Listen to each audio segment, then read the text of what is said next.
very careful, those of us who are actively involved in attempting to get government people in the United States Senate and House of Representatives to take us seriously and continue to genuinely investigate the information that we're bringing to them.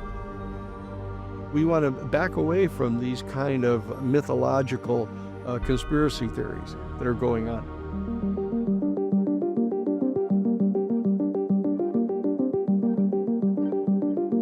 My name is Danny Sheehan. I'm a constitutional litigator who's worked some of the most important cases in modern American history. From Pentagon Papers, the Watergate scandal, to Iran-Contra.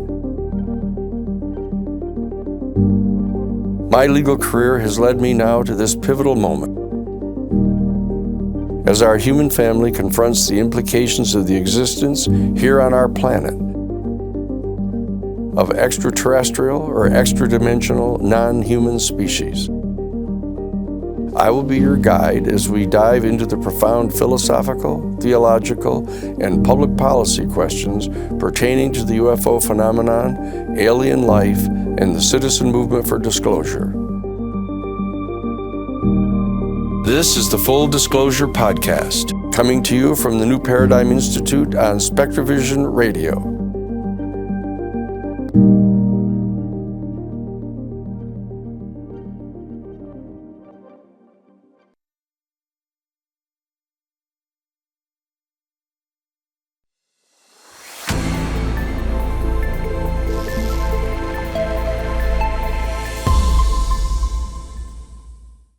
This week, since we last met, has been chaotic, at least. We have evolved from President Donald Trump threatening to completely bomb the entire Persian civilization into oblivion if they didn't open the Straits of Hormuz, and also agreed to never try to develop any kind of nuclear weapon. They have agreed to do neither. And President Trump offered a 2-week hiatus in his bombing campaign against Iran. And then he threatened to continue the bombing unless they agreed to open the Straits of Hormuz. And they didn't do that. And so what he did is he said he's going to blockade the entire Straits of Hormuz. And now his military people have backed off to saying that that won't work. So that they're just going to blockade all of the Iranian ports, which they've now been doing for the last 2 days. Pakistan has offered to host a second set of treaty negotiations between the United States and Iran. It does not appear to have great prospects of success because the United States is, with J.D. Vance leading the negotiating team, is still insisting that there's a list of 15 entirely independent demands that the United States has. And President Trump said that if he doesn't get them all agreed to, he's going to continue the bombing and annihilate their entire civilization. Pope Leo has spoken out against this because both Donald Trump and Hegseth, Secretary of Defense Hegseth, who always insists upon being known as the Secretary of War, have started making assertions that this is some sort of a religious crusade against Iran and the godless country that they represent.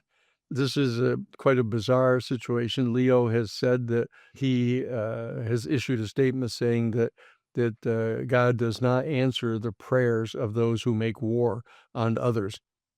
And Trump has responded to him, insulting him internationally, saying he doesn't know what he's talking about, and he's soft on crime, and supports Iran having a nuclear bomb to destroy the world. And now Donald Trump is engaged in a confrontation, trying to solicit a confrontation with Pope Leo. General Kelly, his former, the longest-serving chief of staff that Trump has ever had, has publicly stated now that he believes that Donald Trump is mentally ill, clinically, and that somebody's got to do something to get rid of him.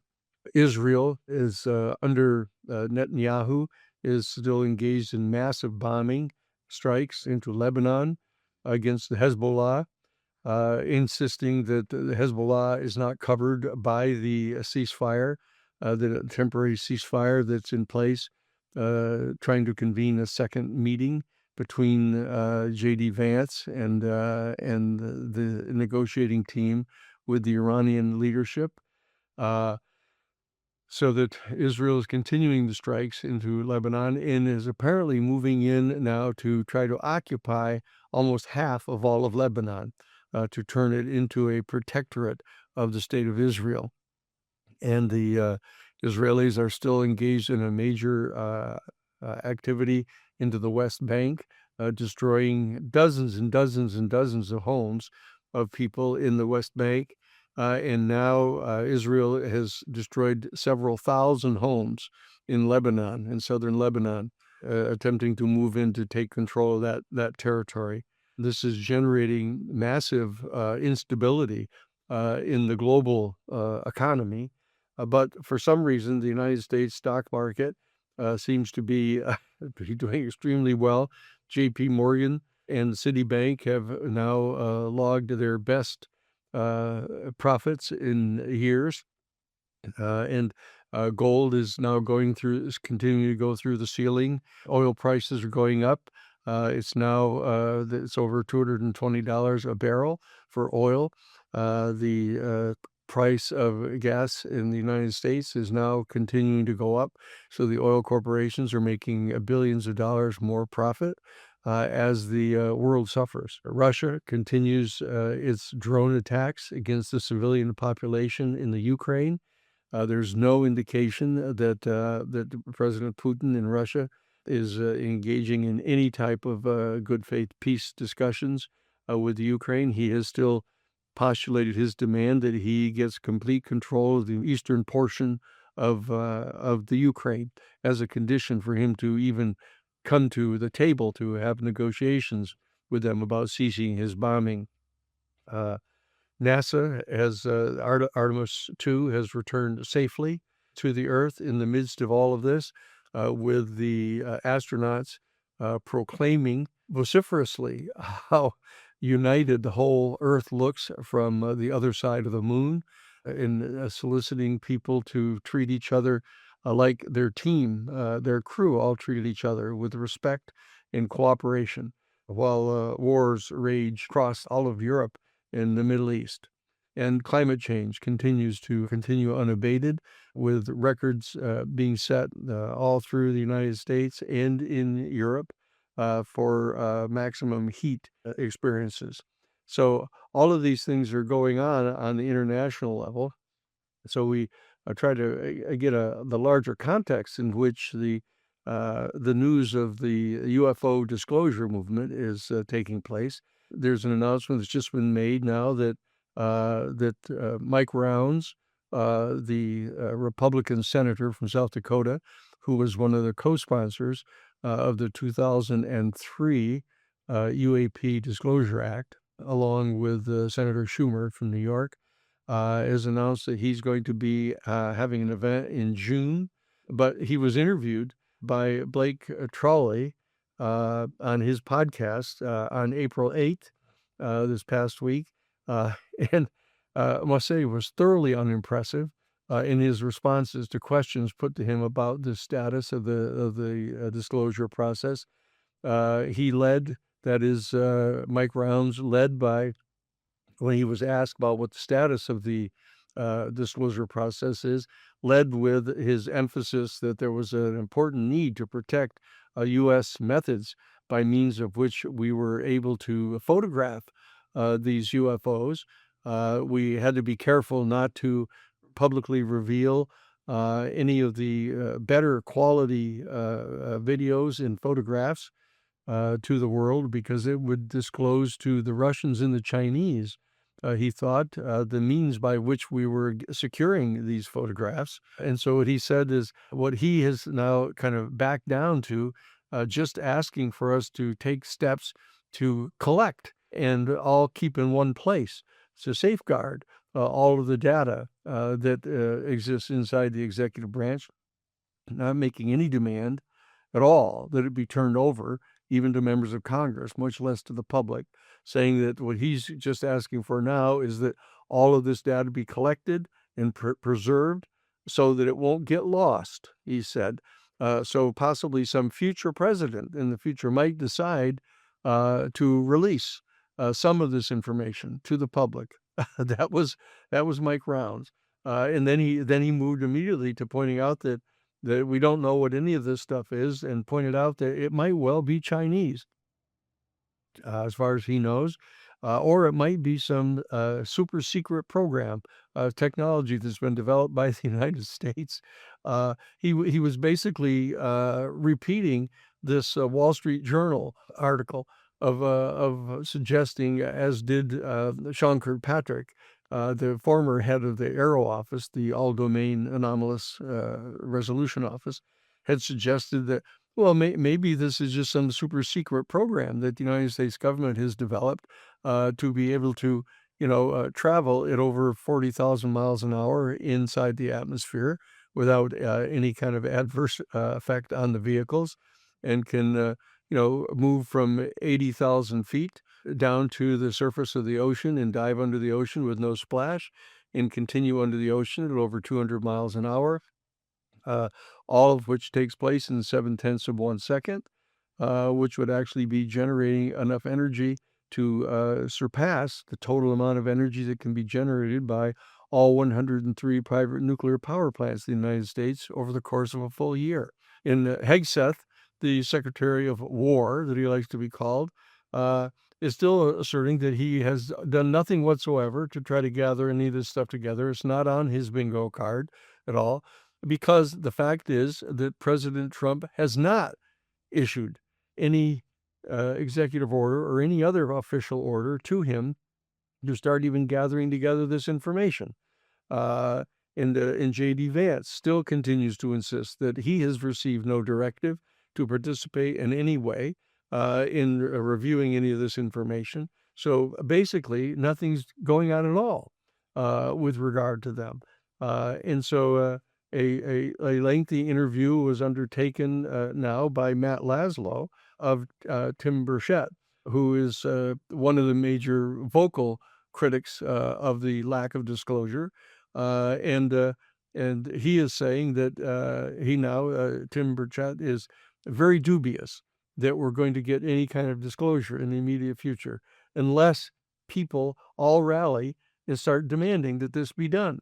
So that the will on the part of anybody from inside the Congress in and of itself that had initiated this process back in 2003 seems to be fading. The New Paradigm Institute has now officially started sending out the pledge cards to the people in the Citizens for Disclosure to present to all the candidates for the 435 congressional seats, whether they're Democrats or Republicans or independents or any third-party candidates, to sign the pledge that if in fact they're elected, they're going to support full disclosure of the UFO information. Congressman Eric Burleson, Congressman Tim Burchett have all called for the people to mobilize in order to get this to happen, because any impetus that is coming from within the Congress itself is starting to wane. So we've got to get back on our horse, all the people in the Citizens for Disclosure, and start recommunicating to your members. They're now arriving back in Washington, D.C. as we meet today. They're arriving back in Washington, D.C. from their 2-week spring vacation, and they're now getting serious about their campaigns. Various of the members who are now coming back are deciding that they're going to retire or resign from Congress. We're starting to now get into shape to realize which of the seats are going to be open, which of those are going to be pursued by pre-existing incumbents, both in the Senate and the House of Representatives.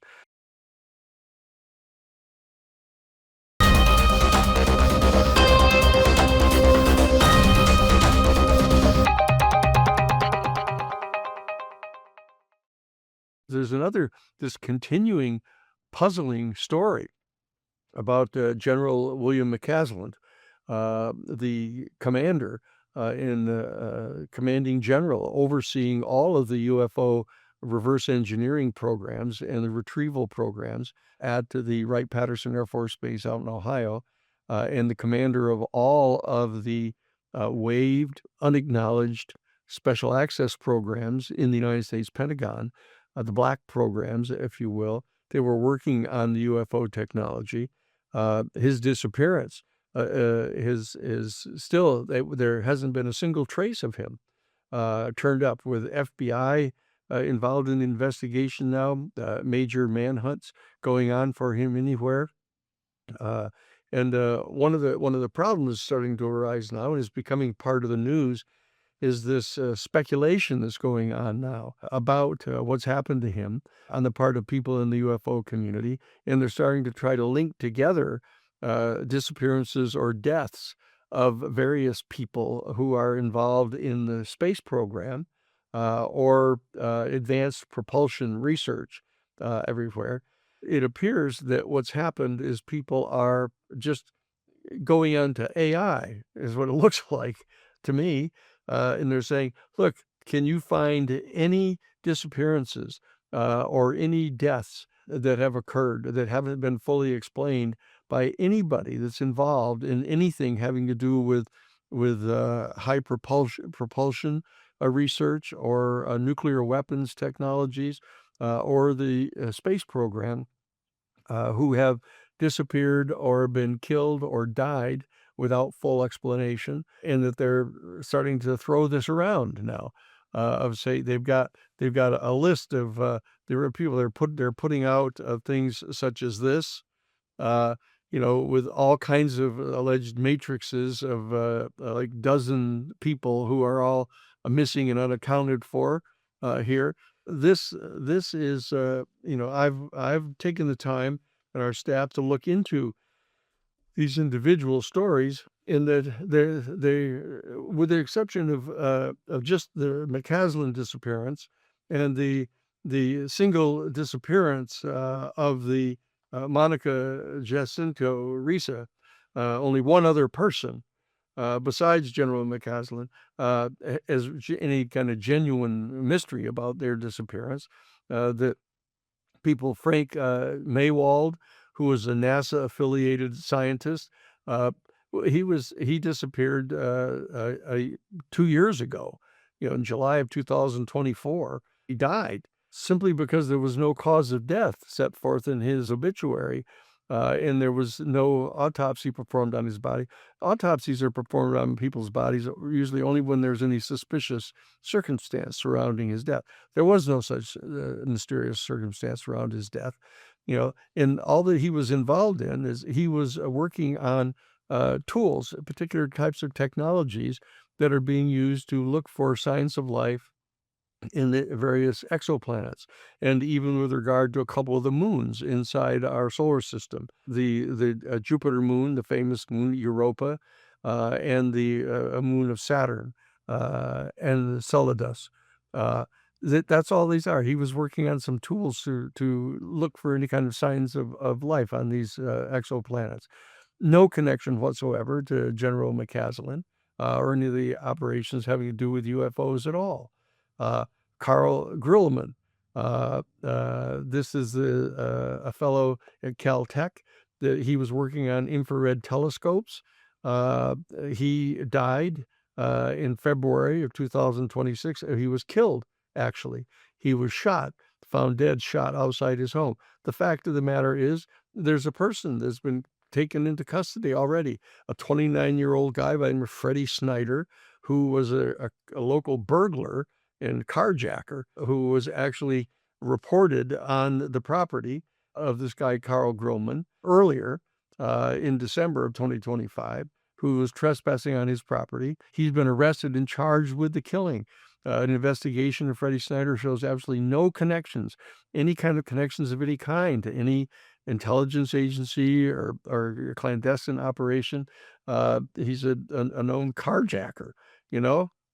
So this fellow Carl Grillman, all he's doing is working at Caltech on infrared telescopes. It got no connection whatsoever to General McCasland. Same thing is true of Stephen Garcia, another person who's listed here as part of this mysterious set of disappearances. They haven't even been able to confirm that he actually worked for the National Security Campus of the Department of Energy, and he was listed as a potential property custodian, a buildings and grounds guy. Had no access to intelligence information at all. What's happened here is people have gone on to AI, and they're just probing around to find out anybody who's died or disappeared, over the last 3 or 4 years, and trying to connect them to General McCasland's disappearance. Now, that, as I've said, that none of these amount to anything that even reasonably suspicious. There's one person. And that's Monica Jacinto Reza. She, in fact, disappeared quite mysteriously. Absolutely true. Back on June 22nd of 2025, basically a year ago. She was hiking in the Angeles National Forest with a bunch of other hikers.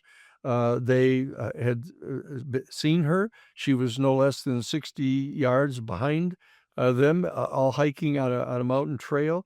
And suddenly she was gone. Nobody knew where she had gone. And they were way up in the hills. There was no local highway for her to go get picked up by anybody. There was no signs of anybody else in the area.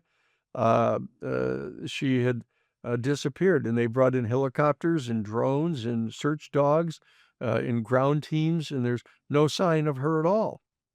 Now this is totally weird, but she was working on a project that was doing research on particular types of metal alloys for high heat resistant metal alloys for rockets and things. It was a contract that happened to fall under the purview of General McCasland because he was in charge of all of the above top secret programs in the Pentagon, and doing an entire analysis that we've done with how many different people disappear while hiking high in the mountains, how many of them are found, how many of them, if they're not found within a couple days, what's happened to them, and we've come up with basically an 85% probability that she's had some kind of an accident, some kind of a fall from a local area, and it has fallen into some ravine or something.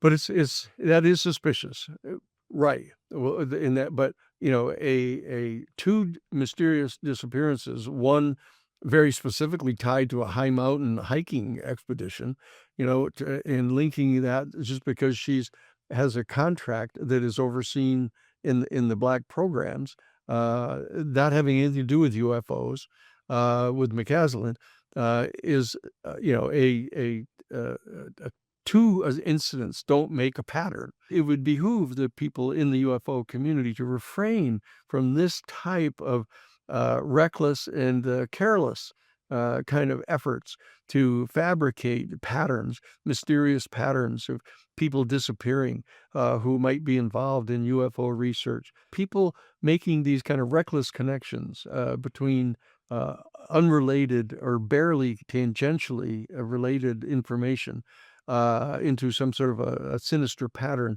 is part of what's generated the lack of credibility on the part of people in the UFO community.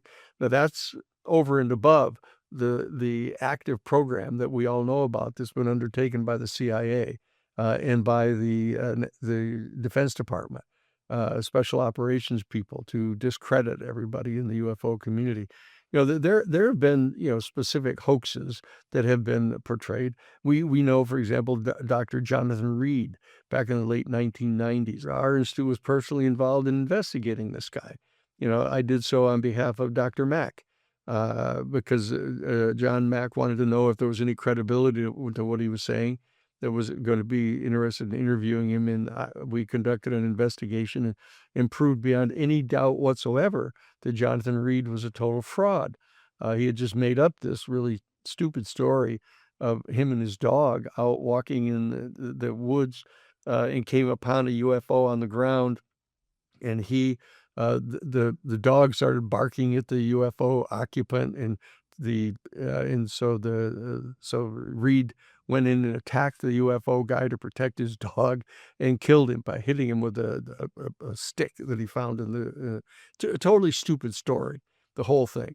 Okay, and we actually assigned a person to follow him and monitor his activities, and actually stood by at a public telephone, a bank of telephones in a in a public place, and overheard him bragging to a friend of his about how he was, making up this story.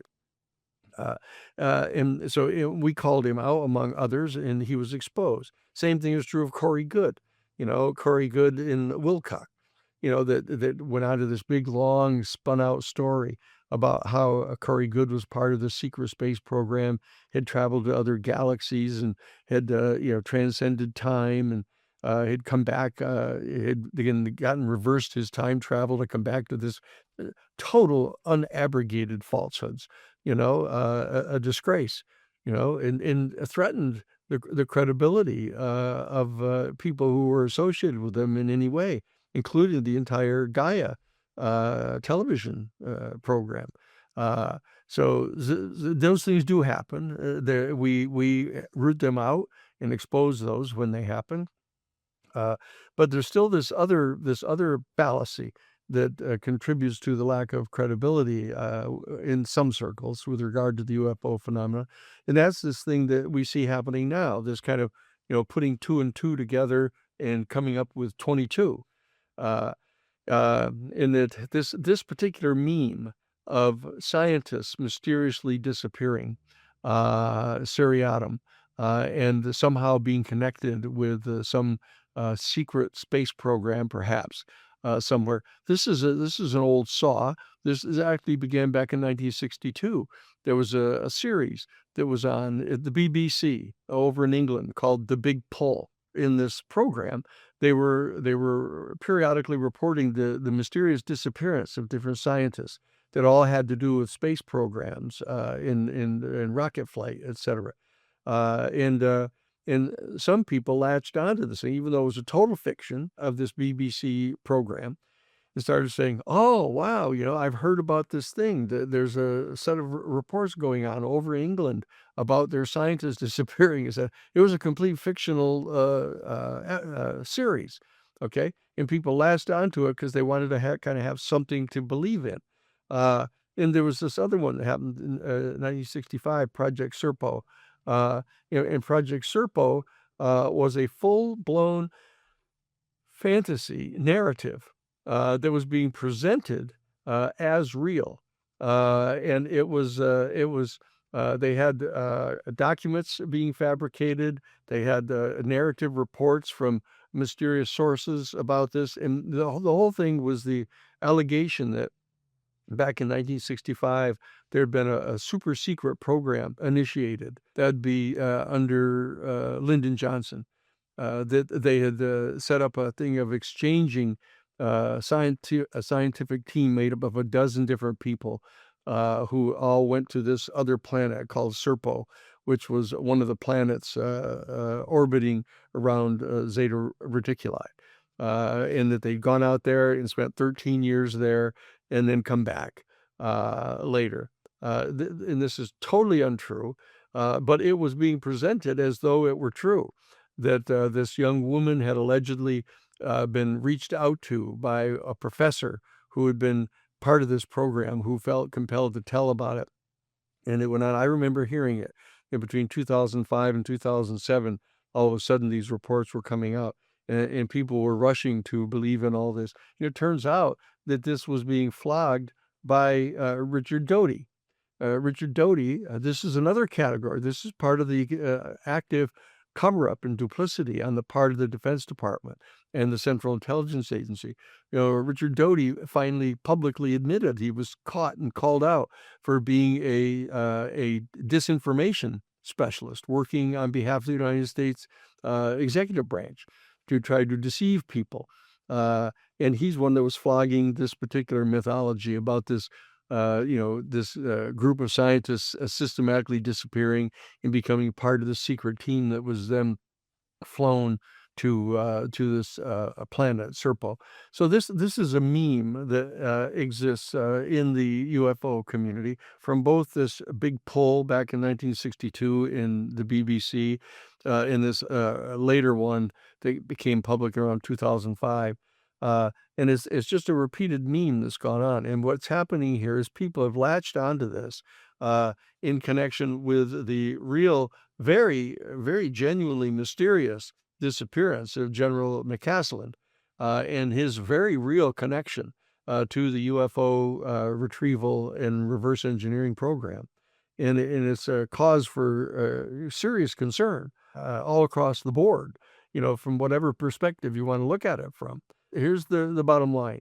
That we have to be very careful, those of us who are actively involved in attempting to get government people in the United States Senate and House of Representatives to take us seriously and continue to genuinely investigate the information that we're bringing to them. Okay, so that we want to back away from these kind of mythological conspiracy theories that are going on.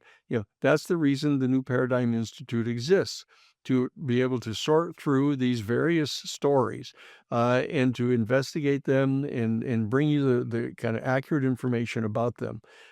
So the people ought to exercise extraordinary care in flogging and promoting this story about this pattern of scientists disappearing around the McCasland disappearance, and direct our attention to trying to figure out what happened to General McCasland, where is he, and solve this particular problem. Okay, but other than that, let's just get back to doing what we need to do to work with the Citizens for Disclosure to get the cards out, the commitment cards of the people who are running for office this year in 2026, and insist that they sign this pledge card, to get them to sign this pledge that they will in fact support full and open, honest disclosure of all of the information relating to the UFOs and any non-human intelligence that is responsible for them.